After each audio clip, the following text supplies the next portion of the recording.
आज की इस गहन चर्चा में जिसे हम डीप डाइव कहते हैं, हम एक ऐसे विषय पर उतरने वाले हैं जो प्रतियोगी परीक्षाओं के नजरिए से तो बेहद जरूरी है ही, लेकिन अपने आप में कहानियों, रहस्यों और भौगोलिक आश्चर्यों से भी भरा हुआ है। बिल्कुल सही कहा। आज का हमारा विषय है झारखंड की प्रमुख नदियां।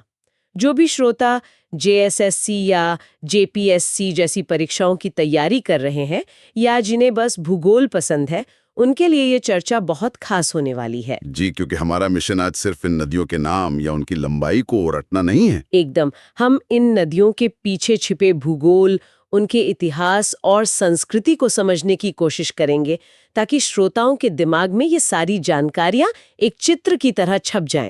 रटने के बजाय कहानियों की तरह याद हो जाएं। बिल्कुल। तो चलिए इसे थोड़ा और समझते हैं। आखिर झारखंड की इन नदियों का पूरा तंत्र किस तरह काम करता है? इसका भौगोलिक ढांचा क्या है? अगर हम झारखंड की जल प्रणाली को देखें तो इसे मुख्य रूप से दो बड़े भागों में बांटा जा सकता है। पहला भाग उन नदियों का है जो उत्तर की ओर बहती हैं। और अंततः गंगा नदी या उसकी सहायक नदियों में जाकर मिल जाती हैं। जी, जैसे उत्तरी कोयल और दामोदर नदियां। और दूसरा भाग उन नदियों का है जो दक्षिण या दक्षिण पूर्व दिशा की ओर बहती हैं। मतलब स्वर्ण रेखा, शंख और दक्षिणी कोयल जैसी नदियां। बिल्कुल। और इन दोनों प्रणालियों के बीच जो जल विभाजक है, यानी वो ऊंची भूमि जो पानी को दो अलग-अलग दिशाओं में बांटती है, वह झारखंड के लगभग मध्य भाग में पूर्व से पश्चिम दिशा की ओर फैला हुआ है। पर यहाँ एक सबसे महत्वपूर्ण बात जो अक्सर सामने आती है, वो ये कि झारखंड की नदियां मुख्य रूप से बरसाती हैं। हाँ, यही सबसे बड़ा तथ्य है। बरसाती नदियां होने का सीधा सा मतलब है कि ये अपने प्रवाह के लिए पूरी तरह से मानसून पर निर्भर करती हैं। बरसात के महीनों में तो ये उफान पर होती हैं, पानी से लबालब। पर जैसे ही गर्मी आती हैं, इनमें से ज्यादातर नदियां सूख जाती हैं या बस एक पतली धार में बदल जाती हैं। इसके अलावा छोटा नागपुर के पठार का हिस्सा होने के कारण यहाँ की जमीन बेहद कठोर और चट्टानी है।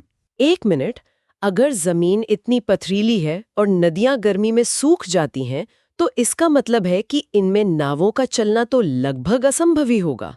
जी बिल्कुल। क्या पूरे राज्य में कोई भी ऐसी नदी नहीं है जिसका इस्तेमाल नाव चलाने के लिए किया जा सके? भूगोल हमेशा अपवादों से भरा होता है। ये बात बिल्कुल सही है कि पथरीले रास्तों के कारण यहाँ नावें नहीं चलाई जा सकती, लेकिन इसका एकमात्र अपवाद है। वो कौन सा? मयूराक्षी नदी। ये पूरे झारखंड की इकलौती ऐसी नदी है जिसमें वर्षा ऋतु के दौरान नावें चला करती हैं। मयूराक्षी का वो अपवाद सच में दिलचस्प है। एक पूरे राज्य में सिर्फ एक ही नदी जिसमें नावें चले? हाँ, और बाकी किसी भी नदी में नाव चलाना सुरक्षित नहीं है। पर जब हम झारखंड की विशाल नदियों की बात करते हैं, तो एक नाम जो सबसे पहले सामने आता है वो है दामोदर नदी। झारखंड की सबसे बड़ी नदी। बिल्कुल। और इसके साथ कुछ बहुत ही हैरान करने वाले विरोधाभास भी जुड़े हैं। ये नदी आखिर शुरू कहाँ से होती है? दामोदर नदी का उद्गम छोटा नागपुर के पठार से होता है। सटीक रूप से कहें तो लातेहार जिले के टोरी नामक स्थान से ये निकलती है, जो पलामू जिले के क्षेत्र से भी काफी करीब है। और इसका सफर कितना लंबा है? अगर हम सिर्फ झारखंड के भीतर इसके सफर को देखें तो इसकी लंबाई लगभग 290 किलोमीटर है। ये पूर्व दिशा की ओर बहती है और हजारीबाग, गिरिडीह और धनबाद जैसे बड़े औद्योगिक क्षेत्रों से गुजरती है। और यहीं पर वो विरोधाभास आता है जिसका मैं जिक्र कर रही थी। हाँ, इसका नाम प्राचीन साहित्य में दामोदर को देवनंद या देवनंदी कहा गया है, यानी देवताओं की नदी। ये एक बहुत ही पवित्र नाम है। बिल्कुल।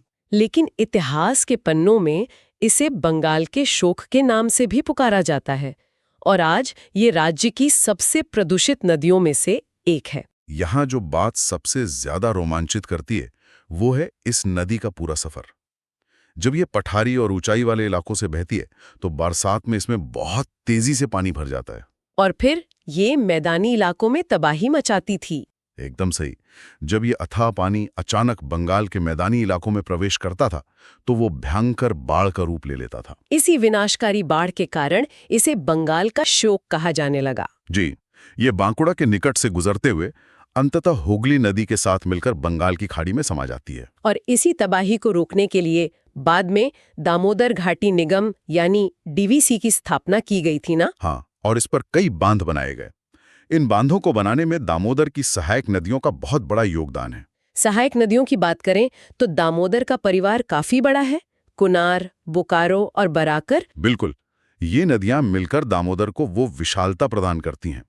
अब चूंकि विशाल नदियों की बात हो रही है, तो हमें सोन नदी को भी इसी श्रेणी में रखना चाहिए। हालांकि सोन नदी का उद्गम झारखंड से नहीं होता। सही कहा, यह मैकाल पर्वत के अमरकंटक पठार से निकलती है, लेकिन ये 780 किलोमीटर की शानदार दूरी तय करके पटना के पास गंगा में मिल जाती है। और अपने सफर में ये झारखंड के पलामू और गढ़वा जिलों से होकर गुजरती है। जी, सोन नदी के कई दिलचस्प प्राचीन नाम हैं, जैसे सोनभद्र और हिरण्यवाह। और उत्तरी कोयल नदी इसी सोन की सहायक नदी है। बिल्कुल सही। यहाँ बात सच में बहुत दिलचस्प हो जाती है, क्योंकि जब हिरण्यवाह यानी सोने को ढोने वाली नदियों की बात आती है, तो स्वाभाविक रूप से ध्यान एक और नदी की ओर चला जाता है जिसके नाम में ही सोना है। स्वर्ण रेखा नदी। नाम से ही लगता है जैसे पानी के साथ सोने की चमकती लकीरें बह रही हों। इसका उद्गम रांची जिले के नगड़ी गांव से होता है। पर क्या सच में इस नदी में सोना मिलता है? ये एक बहुत ही आम धारणा है। ऐसा कहा जाता है कि इसकी सुनहरी रेत में सोने के कण मिलने की संभावना होती है, और इसीलिए इसका नाम स्वर्ण रेखा पड़ा। हाँ, लेकिन आज की वास्तविकता देखें तो इसमें सोना ना के बराबर मिलता है। जो कण होते भी हैं, उन्हें निकालना आर्थिक रूप से कोई फायदेमंद सौदा नहीं है। पर सोने से भी ज्यादा इसकी खासियत इसका स्वभाव है। मैंने पढ़ा है कि ये उद्गम से लेकर सागर तक किसी की सहायक नदी नहीं बनती। एकदम सही। ये स्वतंत्र रूप से सीधे बंगाल की खाड़ी में गिरती है। भारत के इस हिस्से में ये सच में बहुत खास बात है। रांची के नगड़ी से निकलकर पूर्वी सिंहभूम और वहां से उड़ीसा होते हुए समुद्र तक। और राढ़ू, कांची और खरकई इसकी प्रमुख सहायक नदियां हैं। लेकिन इसका सबसे अद्भुत प्राकृतिक चमत्कार पठारी चट्टानों से होकर गुजरने के कारण बनता है। जलप्रपात। जी, जब ये कठोर चट्टानों से अचानक नीचे गिरती है तो शानदार जलप्रपातों का निर्माण करती है। स्वर्णरेखा नदी रांची के पास हुंड्रू जलप्रपात बनाती है, जिसकी ऊंचाई करीब 320 फीट है। ये सच में बहुत ऊंचा है। बिल्कुल। और इसकी सहायक नदी राढ़ू भी जोना के पास गौतमधारा जलप्रपात बनाती है, जो करीब 150 फीट की ऊंचाई से गिरता है। खूबसूरत तालमेल है ये। और अभी थोड़ी देर पहले हमने दामोदर की सहायक नदी बराकर का जिक्र किया था। बराकर का अपना एक बहुत ही समृद्ध औद्योगिक और सांस्कृतिक महत्व है। औद्योगिक रूप से देखें तो दामोदर घाटी परियोजना के तहत प्रसिद्ध मैथान डैम इसी नदी पर बना है। और धार्मिक दृष्टिकोण से भी ये बहुत खास है। बौद्ध और जैन ग्रंथों में इसका जिक्र है। गिरिडीह के निकट इसके तट पर प्राचीन जैन मंदिर हैं। और मैथान के पास कल्याणेश्वरी देवी का मंदिर भी है। बराकर के इन प्राचीन मंदिरों की बात सुनकर जहन में आता है कि झारखंड में कुछ नदियां ऐसी भी हैं जिनका अस्तित्व आस्था पर ज्यादा टिका है। जैसे कि फल्गु नदी। हाँ, इसे निरंजना या लीलाजन भी कहा जाता है। नाम सुनते ही आध्यात्म की तस्वीर सामने आ जाती है। लेकिन इसे अंतःसलिला क्यों कहा जाता है? अंतःसलिला का अर्थ है वो नदी जिसका जल भीतर ही भीतर बहता हो। फल्गु छोटा नागपुर पठार के उत्तरी भाग से निकलती है। शुरुआत में कई धाराओं से मिलकर मुख्य धारा निरंजना बनती है। पर आम दिनों में ये सतह पर पानी के रूप में नहीं दिखती। इसका पानी रेत के नीचे बहता रहता है। आप रेत हटाएंगे तो पानी मिलेगा, पर ऊपर से सूखी दिखती है। हालांकि जब ये बोधगया के पास अपनी सहायक नदी मोहना से मिलती है, तब ये विशाल रूप धारण कर लेती है। और यही विशालता इसे धार्मिक रूप से इतना महत्वपूर्ण बनाती है। पितृपक्ष के दौरान इसका सबसे बड़ा सांस्कृतिक महत्व दिखता है। जब देश भर से लोग गया आकर फल्गु नदी में स्नान और पिंडदान करते हैं। जो नदी साल भर छिपी रहती है, वो आस्था का इतना बड़ा केंद्र है। अगर हम इसे बड़े परिप्रेक्ष्य में देखें तो ये नदियां हमारी सदियों पुरानी सांस्कृतिक विरासत की गवाह हैं। फल्गु के अलावा पुनपुन नदी का उदाहरण भी बहुत सटीक है। पुनपुन का उद्भव हजारीबाग के पठार और पलामू के उत्तरी क्षेत्रों से होता है। यह उत्तरी कोयल के उत्तर से निकलकर सोन नदी के बिल्कुल समानांतर बहते हुए गंगा की ओर जाती है। इसे क्रिकट या बमागधी भी कहा जाता है। ये नाम सच में बहुत प्राचीन लगते हैं।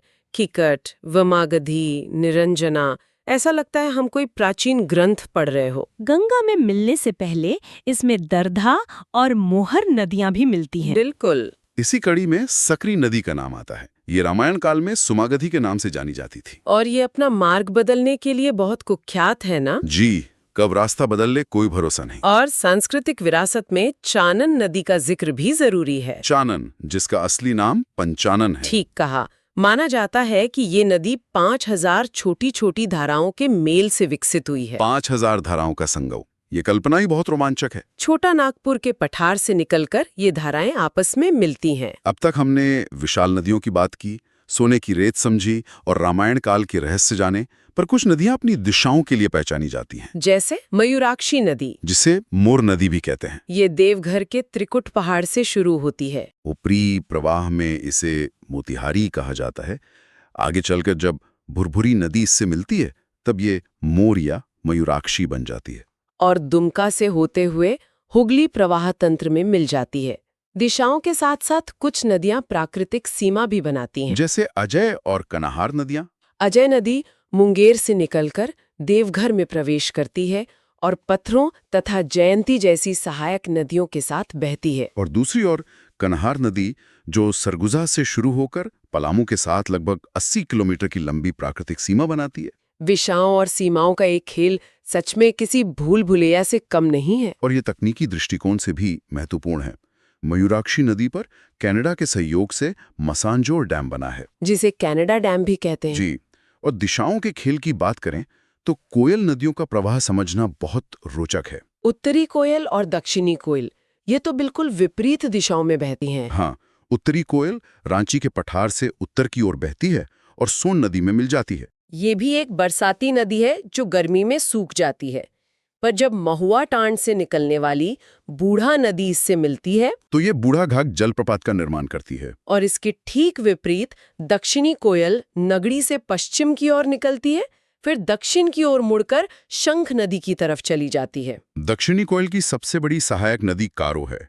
इन्हीं के संगम पर प्रसिद्ध कोयल कारो परियोजना की परिकल्पना की गई थी। और शंख नदी का सफर भी दिलचस्प है। यह नेतरहाट पठार के पश्चिमी छोर से निकलती है। गुमला जिले से शुरू होकर ये गहरी खाइयां बनाती है और राजा डेरा के पास ये 200 फीट ऊंचे सदनी घाट जलप्रपात का निर्माण करती है। तो इन सब का आखिर मतलब क्या है? आज की इस गहन चर्चा से हमने जो सबसे बड़ी बात सीखी है वो ये है कि ये नदियां केवल नक्शे की नीली रेखाएं नहीं हैं। वे एक संपूर्ण जीवन चक्र हैं। दामोदर का औद्योगिक इतिहास है, स्वर्ण रेखा के पास हुंड्रू जैसे भव्य जलप्रपात हैं और फल्गु हमें रामायण और पितृपक्ष की आस्था में ले जाती है। और मयूराक्षी तथा बराकर नदियां डैम के माध्यम से आधुनिक ऊर्जा का संचार कर रही हैं। ये एक महत्वपूर्ण सवाल खड़ा करता है। कैसा सवाल? आज हमने देखा कि मयूराक्षी का वाद को छोड़कर लगभग सभी प्रमुख नदियां बरसाती हैं। ये पूरी तरह मानसून पर निर्भर है। हाँ, हमने इस पर बात की थी। एक तरफ ये इतिहास और आजीविका संजोए हुए हैं, लेकिन दूसरी तरफ हम जलवायु परिवर्तन के गंभीर दौर से गुजर रहे हैं। अगर भविष्य में मॉनसून का चक्र अनियमित होता गया तो क्या होगा? बिल्कुल, केवल बारिश पर निर्भर इन बरसाती नदियों के अस्तित्व का क्या होगा? अगर ये सूखने लगीं तो इन पर निर्भर करोड़ों लोगों के जीवन और जैव विविधता का क्या होगा? सच में ये एक ऐसा विचार है जो हमें प्रकृति और हमारे भविष्य के रिश्ते पर गहराई से सोचने के लिए मजबूर करता है। क्योंकि इतिहास तभी तक जिंदा रहता है जब तक उसे संजोने वाला भूगोल सुरक्षित रहे। बहुत सही बात कही आपने। नदियों को सिर्फ पानी का स्रोत मानना हमारी सबसे बड़ी भूल हो सकती है। वे हमारी सभ्यताओं की जीवन रेखाएं हैं। जी। श्रोताओं के लिए यह समझना केवल परीक्षाओं के लिए नहीं, बल्कि जागरूक नागरिक बनने के लिए भी आवश्यक है। आज की इस गहन चर्चा में जुड़ने और इन जल शिराओं के सफर का हिस्सा बनने के लिए बहुत बहुत धन्यवाद। हम आशा करते हैं कि आज की चर्चा ने हम सभी को एक नया आयाम दिया होगा। अगली बार फिर मिलेंगे एक नए विषय और एक नई चर्चा के साथ।